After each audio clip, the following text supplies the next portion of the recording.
नाज़रीन आदाब, न्यूज 18 उर्दू में आपका इस्तकबाल है। मैं हूं विसाल आजम और आप देख रहे हैं खबर खास। इसे ही कहते हैं सियासत। सियासत की चाहे जितनी भी तारीफ की जाए, तारीफ का मतलब यहां पर परिभाषा से है, उसको डिफाइन करने से है।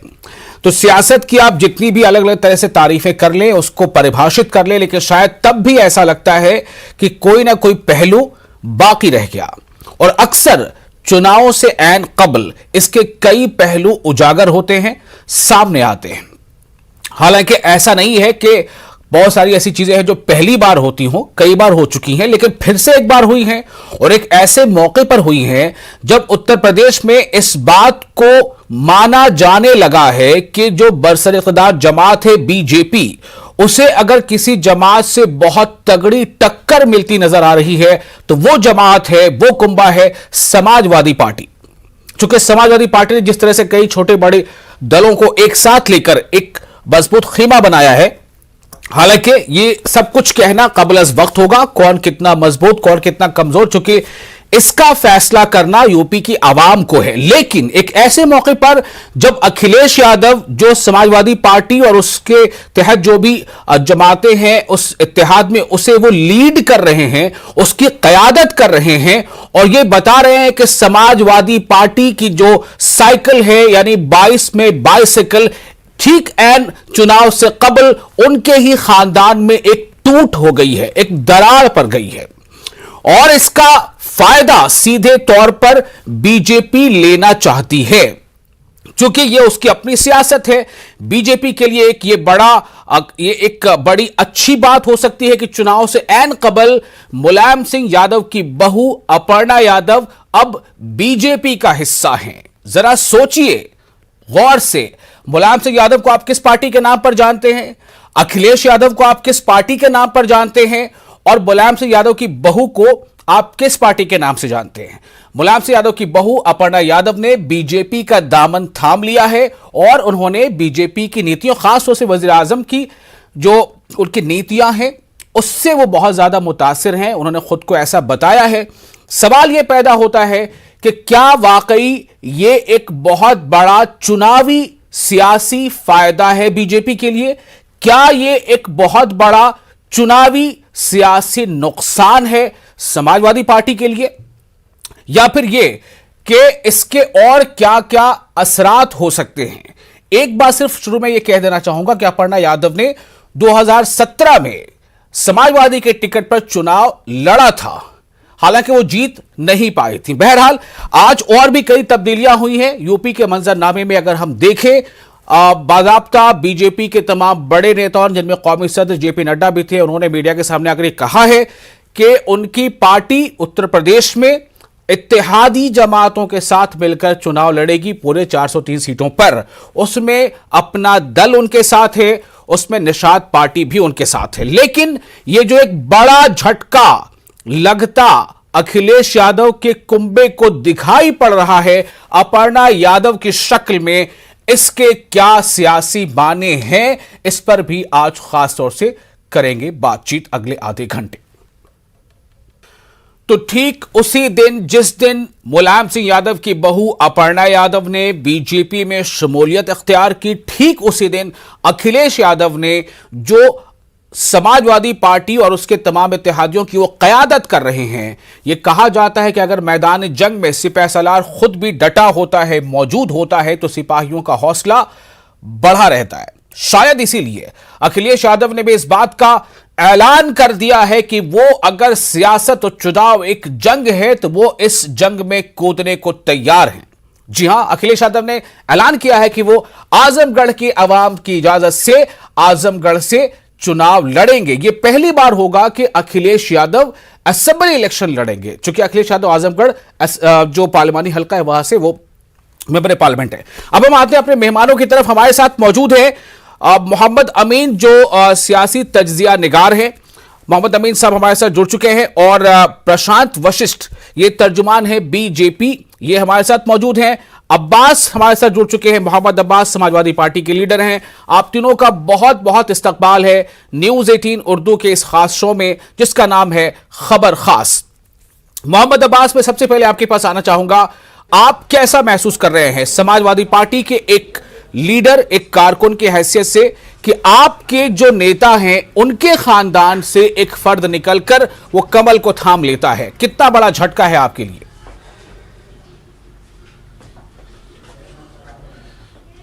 कोई झटका नहीं है।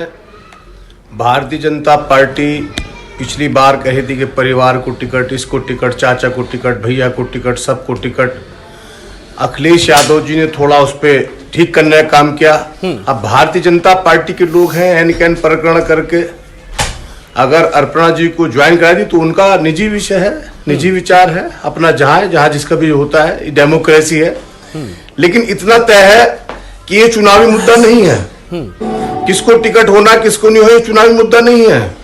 चुनावी मुद्दे जनता तय कर चुकी है। चुनावी मुद्दे है बेरोजगारी, चुनावी मुद्दे है बेरोजगार, चुनावी मुद्दे है महंगाई, चुनावी मुद्दे है कोरोना महामारी में भारतीय जनता पार्टी के अफसरों और नेताओं की लूट, चुनावी मुद्दे हैं किसानों पर केंद्रीय गृह राज्य मंत्री के बेटे ने साजिश करके केंद्रीय गृह राज्य मंत्री से जो किसानों पर गाड़ी चढ़ाकर वो तड़पा कर मारा, तीनों काले कृषि कानून, ये मुद्दा है चुनावी में। चुनावी मुद्दा है पिछड़ों को उनका हक नहीं मिला। 69,000 भर्तियां शिक्षकों की हुई, भर्तियां 69,000, 23,000 भर्तियों में पिछड़ों और दलित को हिस्सा था, सब खा गए। बैकलॉग पूरा करेंगे, कब करोगे? आरक्षण खत्म कर दिया, आरक्षण को खाने की मांग है। जातिगत जनगणना नहीं करते, तमाम पिछड़ी जातियां लामबंद होकर रहती, पिछड़ी जातियां लामबंद होकर। एक लाइन से लगातार तमाम चीजें गिना रहे हैं कि ये नाकामी है, ये खराबी है, ये नाकामी है, ये खराबी है, ये कमी है। लेकिन आपके नेता और उनके रिश्तेदार वो बीजेपी के नेताओं की तारीफ कर रही हैं। अपर्णा यादव,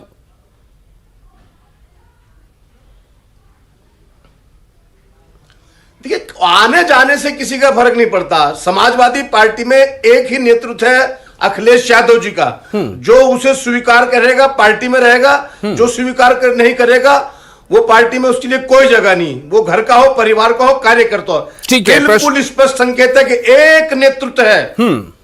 एक नेतृत्व में कोई समझौता पूरी पार्टी नहीं करेगी। समाजवादी पार्टी का एक एक कार्यकर्ता बूथ बूथ पर अखिलेश यादव जी का रूप धरकर ये चुनाव लड़ रहा है और सबके एक ही राय है कि अखिलेश यादव जी के नेतृत्व में कोई समझौता नहीं होगा। एक ही नेतृत्व है, वही नेता है, वो जो निर्णय ले गए उसे सबको मानना होगा। प्रशांत वशिष्ठ बीजेपी के तर्जुमान हमारे साथ मौजूद है। प्रशांत, क्या आप भी इसे बिल्कुल उसी तरह से ले रहे हैं जिस तरह से समाजवादी के नेता कह रहे हैं कि अपर्णा यादव के हमारे पास से चले जाने और आपके पास चले जाने से कोई फर्क नहीं पड़ता? देखिए, सबसे पहले मैं अब्बास भाई की बात से सहमति जताता हूं। अब्बास भाई ने भी कहा कि समाजवादी पार्टी में केवल एक ही नेतृत्व है। न जाने कितने आए, सपा के साथ जुड़कर खप गए, खत्म हो गए, लेकिन मजाल है कि पिता पुत्र के अलावा कोई दूसरा किसी भी वर्ग का, समाज का, क्षेत्र का सपा का राष्ट्रीय अध्यक्ष बन पाया। सपा के राष्ट्रीय अध्यक्ष का सिंहासन दूसरों के लिए कभी खाली नहीं करेंगे अखिलेश यादव, ये हम सबको पता है। कभी किसी और पिछड़े वर्ग के व्यक्ति को आगे नहीं आने देंगे, ये हम सबको पता है। तो ये तो वंशवाद की राजनीति करने वाले, अपने परिवार को आगे बढ़ाने वाले लोग हैं, ये अब्बास भाई ने खुद भी कह दिया। जहां तक प्रश्न है अपर्णा यादव जी का, तो अपर्णा यादव जी का हम भाजपा के वृहद परिवार में स्वागत करते हैं। देखिए, इस बात से यह तय हो गया कि माननीय प्रधानमंत्री नरेंद्र मोदी जी की कार्यशैली और व्यक्तित्व इतना प्रभावशाली है कि चाहे पक्ष हो या विपक्ष हो, सभी लोग इसके कायल हैं। माननीय मुलायम सिंह यादव जी ने सदन में कहा कि मैं माननीय प्रधानमंत्री जी को दोबारा प्रधानमंत्री बनते देखना चाहता हूं, मैं उनकी कार्यशैली का कायल हूं। आज अपर्णा यादव जी ने भी कहा कि मैं माननीय प्रधानमंत्री जी की कार्यशैली से बहुत प्रभावित हूं। आज यूपी में लॉ एंड ऑर्डर का जितनी बेहतर स्थिति है, इससे पहले कभी नहीं रही। 5 साल पहले की बात की जाए तो ठीक है, मैं अभी आऊंगा आपके पास उसके बखान के लिए। उसके बहुत सारे आंकड़े नेशनल क्राइम रिकॉर्ड ब्यूरो के भी अगर आप कहें तो मैं बताना शुरू करूं, या फिर अभी आप बात अपनी जारी रखेंगे? फिलहाल मैं रुख करता हूं। हमारे साथ मौजूद है मोहम्मद अमीन, जो पॉलिटिकल एनालिस्ट है। अमीन साहब, मैं आपसे ये जानना चाहता हूं कि ये एक मिनट अब्बास साहब, एक मिनट मैं आपको दूंगा मौका। मोहम्मद अमीन साहब, ये क्या है? ये परसेप्शन की लड़ाई है क्या अपर्णा यादव के बीजेपी में चले जाने से बीजेपी को वाकई चुनाव से ऐन कबल एक बहुत अच्छा एक बहाना, एक मुद्दा हाथ लग गया है कि देखिए उनके खानदान के लोग भी हमारे नेता की तारीफ कर रहे हैं? क्या ये समाजवादी पार्टी के लिए नुकसान लेकर आएगा आने वाले इंतखाबात में, या सिर्फ इससे एक परसेप्शन की लड़ने की या बदलने की कोशिश है? कैसे देखते हैं आप इसे? देखिए, जहां तक मेरा सवाल है, आपने देखा होगा बहुत पहले एक न्यूज हुई थी कि मुख्यमंत्री जी योगी जी इनके घर गए थे, उनकी गायों को चारा खिला के आए थे। इन्हीं अपर्णा यादव जी ने इनको बुलाया था, और आज की बात नहीं है, सालों साल पुरानी बात हो चुकी है। जहां तक सवाल है इस बात का है कि अभी हमारे जो बीजेपी के प्रवक्ता हैं वो ये कह रहे थे कि माननीय मुलायम सिंह जी ने इनको, हमारे माननीय प्रधानमंत्री जी को स्वागत किया और कहा कि अगली बार फिर प्रधानमंत्री बने, ऐसा मैं आशीर्वाद देता हूं, ऐसी मेरी प्रार्थना ईश्वर से। तो जब इनके पिताजी इस बात को कह चुके हैं, माननीय मोदी जी की बातों को मान चुके हैं, उनकी लीडरशिप को मान चुके हैं, अब देखिए उनकी बहू मान रही है, और तो इससे ज्यादा क्या हो सकता है? जो आया हो गया पब्लिकली, इसमें किसी की बुराइयों गिनाने से अच्छा नहीं है, किसी बातों करने से अच्छा नहीं है, सरकारों से कोई मतलब नहीं। तो दिल है उनका, आप देखिए उनके पिताजी का दिल और उनकी भाभी का दिल, दोनों का दिल प्राइम मिनिस्टर पे आ चुका है।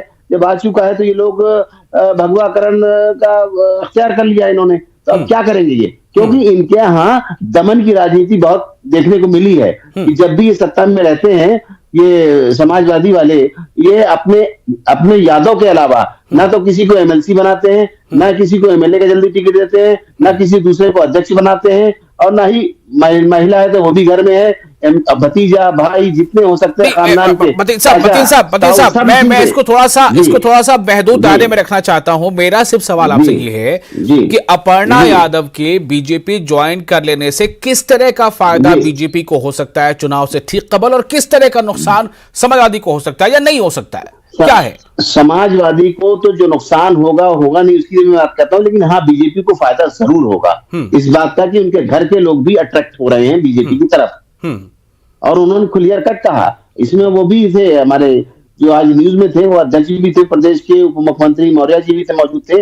उससे लग रहा था कि भाई इनके परिवार के लोग कुछ ज्यादा अफेक्टेड हैं और वो बीजेपी ज्वाइन करना चाहते हैं। कुछ तो कारण होगा कि जो इस तरह की बातें आई हैं, वरना घर की चीजें घर में रहती हैं, घर की बात घर में रहती, इनकी भाभी के साथ लड़ती, क्या जरूरत है किसी से टिकट मांगने की? लेकिन नहीं, वो खुल के मैदान में आई और आकर उन्होंने बीजेपी का सपोर्ट किया। इससे कुछ ना कुछ तो परसेप्शन बदलेगा ही, परसेप्शन बदलेगा। मैं अब्बास साहब फिर से एक बार आपके पास आ रहा हूं। परसेप्शन तो जरूर बदलेगा, इसका तो सामना आपको करना पड़ेगा। आपके ही कुछ लोग आपसे सवाल पूछेंगे कि भाई ऐसा कैसे हो गया?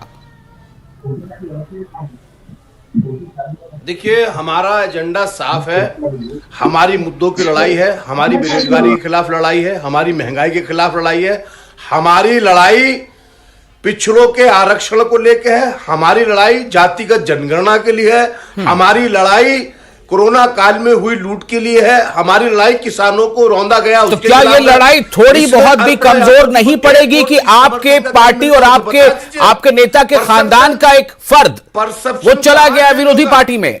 किस एंगल से चेंज होगा? नहीं, देखिए भाई आप इस बात को मानेंगे ना कि पिछली बार आपने समाजवादी पार्टी के टिकट से उन्हें लड़ाया भी था। मेरी बात हार जीत अलग सी चीज होती है, वो हार गई थी, ठीक है। 85% दलित पिछड़ा, सर्वहारा, बिंद, कश्यप, कुम्हार, मल्ला, तुराहा, सैनी, पासी, ये जितनी जातियां हैं लामबंद हो गई हैं, इकट्ठा हो गई हैं। चंद्रशेखर आजाद तो घबरा गई है। चंद्रशेखर आजाद अखिलेश यादव के बारे में कह रहे हैं अपमान किया है, बेइज्जती की है।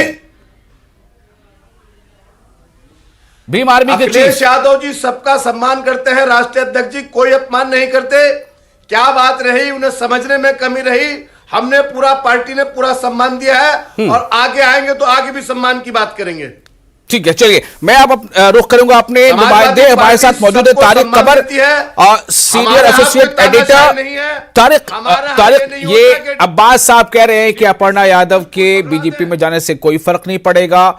मतीन साहब का कहना है कि परसेप्शन तो थोड़ा बदलेगा जरूर, और जो बीजेपी के हमारे मेहमान हैं उनका कहना है कि बेशक यह इस बात को साबित करता है कि बीजेपी की नीतियों को या उसके जो पॉलिसीज हैं उसके चाहने वाले, उसके तारीफ करने वाले खुद अखिलेश के घर में मौजूद हैं। तारिक, मैं आपके पास आना चाहता हूं। अपर्णा यादव अब बीजेपी नेता घर पार्टी छोड़ के भागे। अब्बास साहब एक मिनट हम किसी को थोड़ा सब्र रखिए। अपर्णा यादव आज से बीजेपी के नेता है। 2017 में समाजवादी पार्टी के टिकट से चुनाव लड़ा था, हार गई थी, ठीक है, लेकिन इसे तारिक आप किस तरह से देख रहे हैं? कितना फर्क पड़ेगा, कितना असर पड़ेगा? देखिए विशाल, बहुत खूबसूरत मोड़ तक अब ये डिबेट आ गई है। मैं आपको बता दूं कि देखिए, इसको अक्सर नज़रअंदाज कर देना जो है ये अक्लमंदी की अलामत नहीं है, क्योंकि देखिए ये अर्पणा यादव जो हैं ये बाकायदा तौर पर अखिलेश यादव के ख़ानदान का एक फ़र्द हैं, जिन्होंने गुज़िश्ता इलेक्शन में समाजवादी पार्टी के निशान पर बाकायदा तौर पर मुकाबला किया असेंबली इलेक्शन में। तो देखिए, इसको अक्सर नज़रअंदाज कर देना मुनासिब नहीं है। कहीं ना कहीं एक मैसेज जो बीजेपी कन्वे करना चाहती थी, जिसकी बीजेपी को ज़रूरत थी, तलाश थी, आपने देखा स्वामी प्रसाद मौर्य और उनके हमनवाओं के बाद बीजेपी में बहुत खामोशी थी, कहीं ना कहीं तशवीश का इजहार था। लेकिन एक ऐसा मौका फराहम कर दिया गया है समाजवादी पार्टी की जानिब से ये, जिसको लेकर एक बार फिर तशहीरी सामान फराहम कर दिया है। आज देखा आपने कि ये सिर्फ आज का मौजू नहीं है, बार बार इसको कैच किया जाएगा और बीजेपी के लोग इस मौके की तलाश में थे, जिन्हें एक सुनहरा मौका मिला है। और अब ये कहने के लिए बहुत बड़ी बात है कि जब अखिलेश अपने खानदान को नहीं इकट्ठा कर पा रहे हैं, संभाल पा रहे हैं, तो पूरी रियासत को कैसे संभालेंगे? जैसा कि सुबह से बयानबाजी का सिलसिला इसी मौजू को लेकर दराज हुआ है। तो देखिए, ये अपने आप में बीजेपी के दावे सही हो सकते हैं, लेकिन समाजवादी पार्टी के लोगों को कहीं ना कहीं एक मौका मुहासबे का ज़रूर मिला है, खुद एहतसाबी का ज़रूर मिला है कि गौर करें कि आखिर ये अपने घर, इस घर को आग लग गई घर के चिराग से। हालांकि देखिए, ये बात भी है, यहाँ पर एक बात और वादे कर देना चाहता हूँ मैं कि अर्पणा यादव का पहले से रुझान, पहले से झुकाव कहीं ना कहीं बीजेपी की जानिब रहा है। और ये हमने माजी में भी देखा है कि जब जब उन्होंने बयान दिए हैं तो वो बीजेपी के ताल्लुक से बहुत मोहतात रही हैं। तो उनका जाना भले ही बहुत बड़ा कदम समाजवादी पार्टी के एतबार से न हो, लेकिन बीजेपी को एक मौका मिला है और इस मौके को बीजेपी छोड़ना नहीं चाहती है हर सूरत में, चाहे वो बयानबाजी की शक्ल में हो या उनको नुमाइंदे के तौर पर सामने लाकर पेश किया जाए। तो एक बड़ा मौका बीजेपी के हाथ लगा है विशाल। ठीक है, अब्बास साहब कुछ कहना चाह रहे थे, अब्बास साहब बोलिए।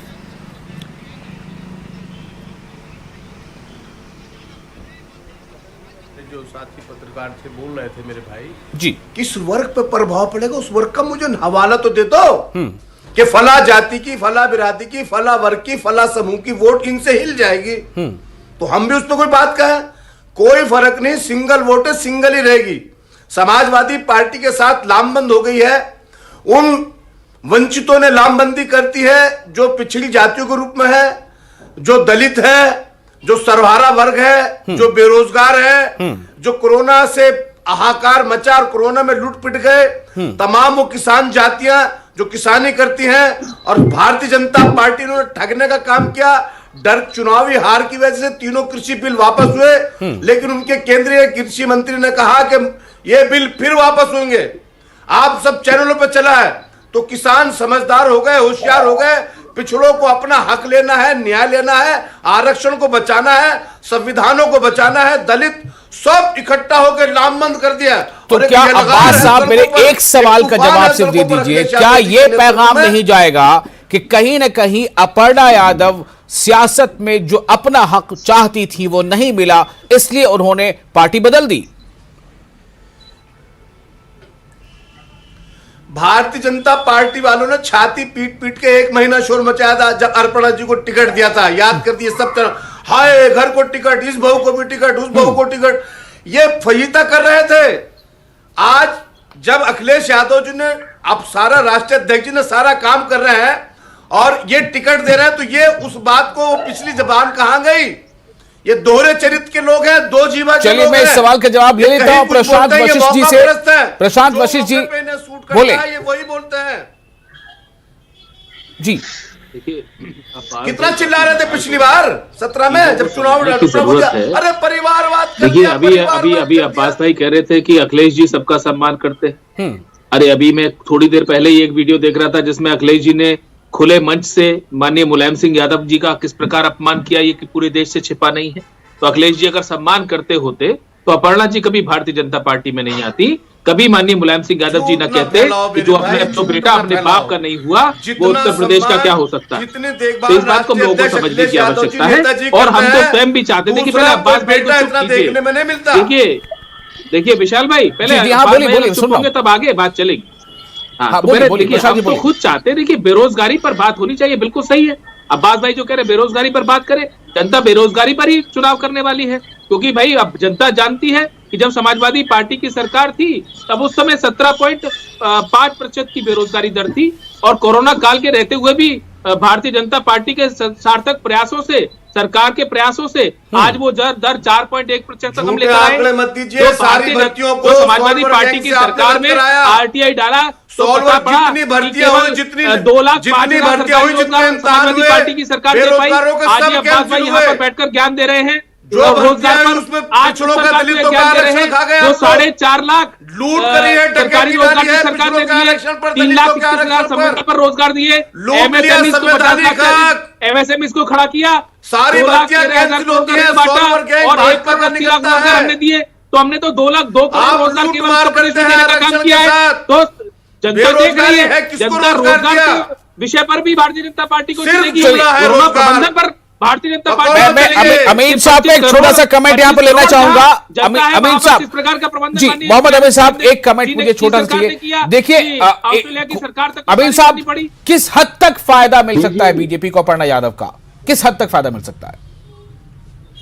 देखिए, अब ये तो बात ऐसी हो गई है कि परेशान है समाजवादी वाले, और जहां तक खुश हो रहे हैं तो बीजेपी वालों को तो खुश होना ही पड़ेगा।